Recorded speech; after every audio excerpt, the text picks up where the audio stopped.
This is a pain that will never go away. 6-month-old Brandon Alex's mom had just left her nephew's funeral when her babysitter called. She said Brandon won't wake up. She was like, I've called 911. I'll keep calling them and they keep hanging up on me. Both she and her babysitter tried in vain to get through to 911.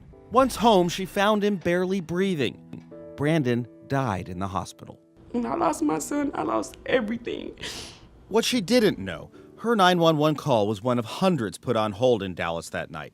And just 1 month prior, Dallas police announced issues with multiple 911 hang-up calls made from phones without the user's knowledge.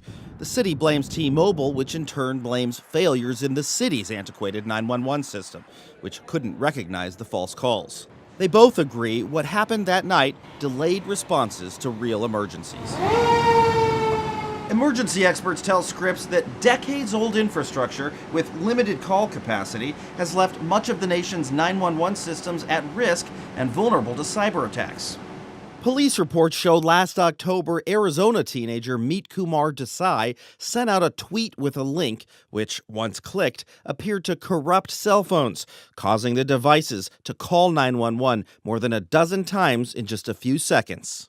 Calls flooded 911 systems in Phoenix and wreaked havoc as far away as California and Texas. Professional computer crime syndicates have targeted 911 centers. Trey Fogarty is the government affairs director for the 911 Association. They've had extraordinary success in planting malware and ransomware, and in some cases taking down public safety operations for up to 72 hours. Meaning they get threatened with, if you don't pay, then we will take your 911 system down. Many 911 centers, many local sheriff's departments have paid ransoms to get their data back.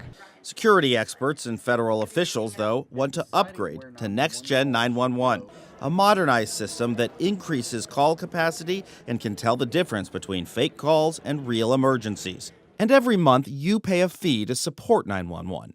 But there's a problem. States are downright lying to consumers. He's FCC Commissioner Mike O'Reilly. Since 2008, the FCC found at least 24 states have diverted the 911 fees that consumers pay. They're collecting money, telling me it's for 911. And using it for something completely different. In a past audit, New York State was found to have diverted 911 funds for lawn care and dry cleaning. And for each of the last 8 years, the FCC named New York a diverter, shifting $272 million in 911 fees. And I find that just horrible. In their most recent public disclosures, most states report using only a fraction of the 911 fees to upgrade their systems to Next-Gen 911. We're paying all this money. So why won't you upgrade for us, the people? So when we need you, you can be there.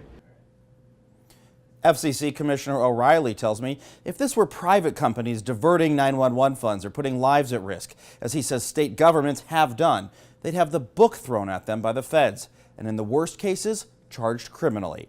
Mark Greenblatt, Scripps News in Washington.